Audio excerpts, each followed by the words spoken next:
विपक्ष लगातार ये आरोप लगाता है कि आप बस्तर के जल जंगल जमीन को उठाकर उद्योगपतियों के हाथों में दे देंगे। इसका क्या जवाब देंगे आप? क्या वो ऐसा कह करके नक्सलवाद को सपोर्ट देना चाहते हैं?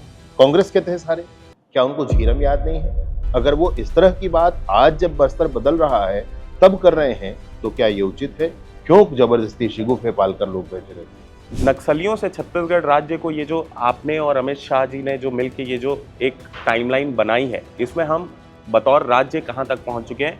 अब कोई बस्तर में लाल आतंक के कारण किसी शिक्षा दूत का गला नहीं काटा जाएगा। सड़कों के किनारे बिछे हुए आईडी अब नहीं होंगे। लेकिन लॉ एंड ऑर्डर खासकर शहरी क्षेत्रों में, उसके लिए 3 साल का रोड मैप क्या है और कैसे ये जो अपराध है इनको कर्व किया जाएगा? पिछली सरकार में किस तरीके से धंधे पुलिस के साथ हुआ करते थे, ये सब जानते हैं भाई। पुलिस महकमे के अंदर जिस और आप इशारा कर रहे हैं, अगर मैं गलत नहीं हूं तो ये भ्रष्टाचार और बहुत सारी चीजें जिसमें सरकार को सहयोग करने में संलिप्तता, बहुत सारी चीजें ऐसे निकल के सामने आई थी। मैं इशारे नहीं कर रहा हूं, मैं तो सीधे सीधे कह रहा हूं। एक और बड़ा मुद्दा है छत्तीसगढ़ की राजनीति में और वो है धर्मांतरण का। गाँव में अगर ऐसी स्थिति आ जाती है कि आपने देखा बस्तर में कई कई दिन लाश पड़ी रहती, हमने देखा कि उसमें बजरंग दल बहुत ज्यादा एक्टिव रहा। उसकी भूमिका को आप कैसे देखते हैं? नमस्कार, बहुत बहुत स्वागत है आपका IBC 24 डिजिटल में। माइंड समिट का आयोजन हो रहा है और इसी कड़ी में हमारे साथ मौजूद हैं छत्तीसगढ़ राज्य के डिप्टी CM विजय शर्मा जी। बहुत बहुत स्वागत है सर आपका। सबसे पहले तो छत्तीसगढ़ राज्य की राजनीति में के केंद्र में और खासकर नक्सल उन्मूलन के केंद्र कहे अगर मैं आपको कहूँ तो ये शायद गलत नहीं होगा। नक्सलियों से छत्तीसगढ़ राज्य को ये जो आपने और अमित शाह जी ने जो मिलकर ये जो एक टाइमलाइन बनाई है, इसमें हम बतौर राज्य कहां तक पहुंच चुके हैं और छत्तीसगढ़ राज्य की जनता को किस प्रकार से आगे आने वाले समय में इसका फायदा देखने को मिलेगा? हम इस दिशा में 75% काम पूरा कर चुके हैं, 25% काम शेष रह गया है और मैं सोचता हूं कि नियत समय में वो काम भी पूरा होकर ही रहेगा। आप निर्द्वंद होकर समूचे बस्तर में घूम पाएंगे, ये व्यवस्था होगी ही होगी, इसमें संशय नहीं। छत्तीसगढ़ की पूरी जनता का विषय कहें तो पूरा ही बस्तर हमारा है, पूरा ही छत्तीसगढ़ हमारा है, परंतु विशेष रूप से बस्तर के लोगों की जिंदगी में बड़ा परिवर्तन आएगा और वो ये है कि स्थानीय आदिवासी समाज के लोगों की नृशंस सामूहिक हत्याएं हुआ करती थी। मणिकुंटा, झीरम, घोड़ागांव, चिंगावरम, एर्राबोर, जाने कितने लंबी फहरिस्त है इसकी, वो सब समाप्त हो चुका होगा। अब कोई बस्तर में लाल आतंक के कारण किसी शिक्षा दूत का गला नहीं काटा जाएगा। बस्तर के तालाब, नदी और सड़कों के किनारे बिछे हुए आईडी अब नहीं होंगे, वो ठीक हो चुके होंगे। बस्तर के लघु वनोपज आधारित जीवन, वही मूल्य संवर्धन करके वही लघु वनोपज उनके समृद्धि का आधार बन जाएगा। मैं बिल्कुल इस बात के लिए आश्वस्त हूँ।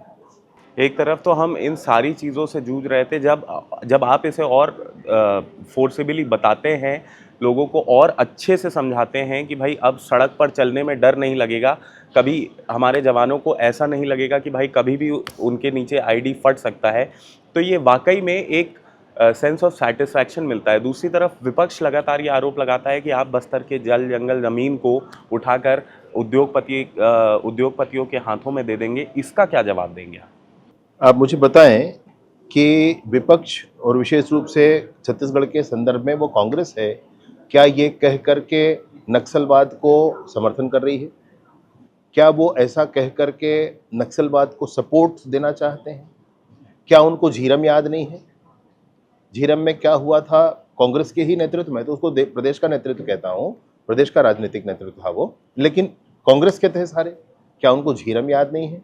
और झीरम के याद होने के बाद भी अगर वो इस तरह की बात आज जब बस्तर बदल रहा है तब कर रहे हैं तो क्या ये उचित है? उनको समझना होगा कि आप ये कहकर फिर से उन्हीं बातों का समर्थन नहीं कर सकते जिसके कारण बस्तर पीड़ित रहा है अब तक। बस्तर को बस्तर के युवा संभालेंगे। जल जंगल जमीन बस्तर के ही लोगों का है, इसमें कहाँ किसी को कोई संशय है? क्यों जबरदस्ती शिगुफे पालकर लोग बैठे रहते हैं? छत्तीसगढ़ की सरकार को 2 साल पूरे हो चुके हैं। अगले 3 साल का बतौर गृह मंत्री क्या रोड मैप आपने रखा हुआ है in terms of law and order और जिस तरीके से बस्तर का तो आपने बता ही दिया, वो तो भाई अब 2026 कोई ज़्यादा दूर है नहीं, लेकिन लॉ एंड ऑर्डर खासकर शहरी क्षेत्रों में उसके लिए 3 साल का रोड मैप क्या है और कैसे ये जो अपराध हैं इनको कर्ब किया जाएगा? आंकड़ों के आधार पर आप देखेंगे तो अपराध की संख्या बढ़ गई है, ऐसा नहीं है छत्तीसगढ़। हाँ, ये जरूर है कि एक भी अपराध हो तो वो उतना ही महत्वपूर्ण है, हमारे लिए चिंता का विषय है। मैं आने वाले समय में ड्रोन सर्विलेंस हो, ड्रोन पेट्रोलिंग हो, पुलिस करे, इस पर काम करके 112 जो है अभी आधे राज्य में है, इसको पूरे राज्य में लागू करके पुलिस के बहुत सारी वैकेंसीज हैं, बड़े दिनों से भरी नहीं गई हैं, उन सारी ही भर्तियों में से अभी भी जब मैं आपसे बात कर रहा हूं तो 6000 कांस्टेबल की भर्ती का मंगलवार बुधवार तक, सोमवार मंगलवार तक, कल परसों में रिजल्ट आ जाएगा। 900 पुलिस सब इंस्पेक्टर की भर्ती कर करके हम उनकी ट्रेनिंग कर रहे हैं। 341 पदों की भर्ती फिर होने वाली है। हम बस्तर फाइटर्स की अलग भर्ती कर रहे हैं, IR बटालियन की अलग भर्ती कर रहे हैं, CF की अलग भर्ती कर रहे हैं। ये सारी भर्ती प्रक्रियाएं चल रही हैं पुलिस की। इससे स्ट्रेंथन होगी पुलिस। सबसे बड़ी बात मॉरल वैल्यू है। विगत सरकार ने पुलिस के नैतिक मूल्य का ही दमन किया था और इस सरकार में पूरी कोशिश करके नैतिक मूल्य का ही उत्थान किया जा रहा है। इन 2 वर्षों के बाद आने वाले 3 वर्षों में थोड़ा काम बस्तर की तरफ ज़्यादा था। अभी 3 वर्षों में आपको संतुष्टि के स्तर तक अपराध कोई समाप्त स्पेसिफिक के साथ समझाएंगे, कोई एग्जांपल के साथ कि कैसे नैतिक मूल्यों का दमन पिछली सरकार ने किया और पिछली कैसे हम सरकार ने उसका पुलिस के काम को ही बदल दिया। बहुत सारे लोगों के पैसे के परिवहन में पुलिस लगे रहती थी। ये सब जानते हैं भाई, काफी लोग अंदर हैं, काफी सब मान रहे हैं। पिछली सरकार में किस तरीके से धंधे पुलिस के साथ हुआ करते थे, उन सबको दूर करके इस भाजपा की सरकार ने, विष्णुदेव जी की सरकार ने काम प्रारंभ किया है। पुलिस महकमे के अंदर जिस मतलब और आप इशारा कर रहे हैं, अगर मैं गलत नहीं हूं तो ये भ्रष्टाचार और बहुत सारी चीजें जिसमें सरकार को सहयोग करने में संलिप्तता, बहुत सारी चीजें ऐसे निकल के सामने आई थी। मैं इशारे नहीं कर रहा हूं, मैं तो सीधे सीधे कह रहा हूं।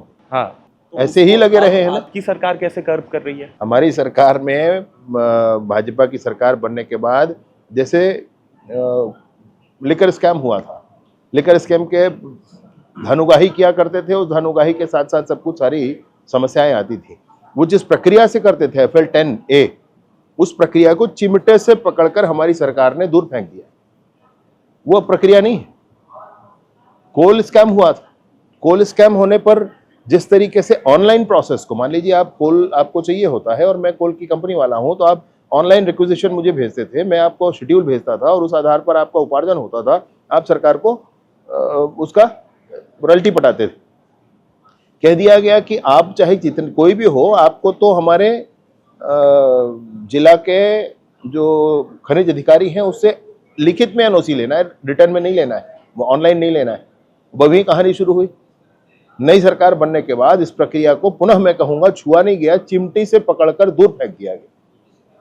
तो सुधारात्मक ये सारे काम किए गए, इससे ताकत आई है। एक और बड़ा मुद्दा है छत्तीसगढ़ की राजनीति में और वो है धर्मांतरण का।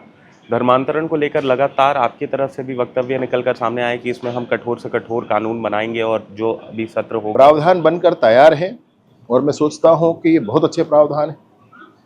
सर, जरा हमारी जनता को पहले बता दीजिए कि भाई उसमें क्या क्या प्रावधान होंगे।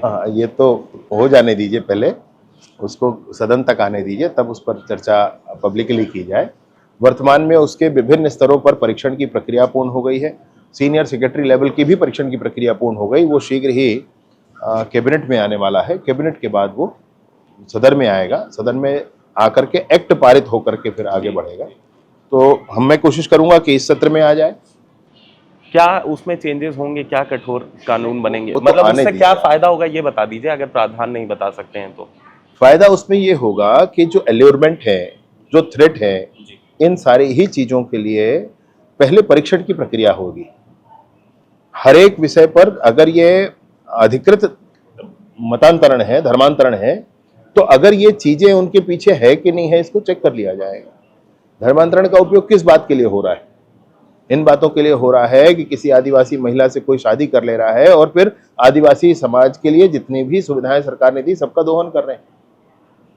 तो ये सब नहीं होने चाहिए। इन सारी चीजों को चेक किया जाना और उसके बाद अगर व्यक्ति चाहता है कि उसको धर्म परिवर्तन करना है, वो करे। लेकिन ये चीजें तो नहीं है उनके पीछे। उससे प्रभावित होने वाले लोग कौन कौन हैं, उनकी चिंता कौन कर रहा है। बेटे ने बदल लिया तो पिता को फिर अब की परवाह नहीं कर रहा है। गांव में अगर ऐसी स्थिति आ जाती है कि आपने देखा बस्तर में कई कई दिन लाश पड़ी रहती, इसका कारण ये होता है कि समन्वय नहीं है, परिवर्तन हो चुका है सब कुछ। ऐसी स्थितियां ना उत्पन्न हो, इसके लिए प्रावधान इसमें मैं थोड़ा सा इससे वो होके एक और बस सवाल पूछूंगा, बजरंग दल का इसमें आप कितना अहम रोल या भूमिका मानते हैं? क्योंकि हमने कई ऐसे केसेस देखे जिसमें इसको आइडेंटिफाई करने में जो सबसे पहली भूमिका रही वो बजरंग दल की रही। तो बजरंग दल कैसे इसमें एक्टिव रहता है? कई जगहों पे घरों में जो धर्मांतरण के केसेस निकल कर सामने आते हैं, चाहे शहरों की बात हो चाहे गाँव की बात हो, हमने देखा कि उसमें बजरंग दल बहुत ज़्यादा एक्टिव रहा। उसकी भूमिका को आप कैसे देखते हैं? कानूनी रूप से कैसे देखते हैं और सामाजिक रूप से कैसे देखते हैं? बजरंग दल के जो कार्यकर्ता हैं वो जब भी ऐसी स्थिति आती है उसको चिन्हांकित करके पुलिस को सूचना करते हैं। और पुलिस में ऐसे अधिकारी हैं, अब ऐसे भाव के लोग भी काम कर रहे हैं जो इस पर कार्यवाही करते हैं। उपलब्ध प्रावधान 1968 का एक्ट जो अभी लागू है, धर्म स्वातंत्र्य अधिनियम, उस आधार पर जो जो कानूनी कार्यवाही पुलिस कर सकती है वो कर रही। हम कर ही यही रहे हैं कि ऐसे बजरंग दल हो या अन्य कोई संस्था हो जो समाज की चिंता करते हैं, उन लोगों के द्वारा जब पुलिस पर कंप्लेंट किया जाता है तो पुलिस प्रावधान, उचित प्रावधानों के साथ कार्यवाही कर सके। वर्तमान जो 1968 के प्रावधान हैं उसके बाद और टूल्स पुलिस को चाहिए, वो टूल्स अभी इस एक्ट में आ जाएंगे। जी, छत्तीसगढ़ में कानून को लेके अभी आप कितने अंक देंगे छत्तीसगढ़ राज्य को 10 में से कि भाई? मुझे अंक न कितने देने अंक? दीजिए, इस विषय पर तो जनता ही अंक दे, लेकिन मैं जरूर और मेहनत करके काम करूंगा। क्या चैलेंजेस हैं? चैलेंजेस तो बहुत से हैं, मतलब आने वाले समय में आर्टिफिशियल इंटेलिजेंस के कारण जो चैलेंजेस हो सकते हैं वो हैं, वो आप बेहतर समझ रहे हैं। आने वाले समय में मतलब ये भी जो फिलहाल में चल ही रहा है उसमें भी साइबर क्राइम्स बहुत सारे हैं। नशे का विषय बड़ा है और नशे के कारण उससे उत्पन्न कुछ चाकूबाजी वगैरह की घटनाएं भी हैं। हालांकि बहुत बड़ा कोई गैंग का क्राइम हो छत्तीसगढ़ में ऐसा नहीं हो रहा है, लेकिन ये जो कुछ भी हो रहा है इसको भी एलिमिनेट करने की जरूरत है। आखिरी सवाल, अगली बार हमें दोबारा समय कब दे रहे हैं सर? वो जब आप कहेंगे तब मिलेंगे, हो जाऊंगा मैं उपस्थित, कोई बात नहीं। चलिए, तो ये थे हमारे साथ विजय शर्मा साहब। थैंक यू सो मच आपका हमारे साथ जुड़ने के लिए और समय देने के लिए।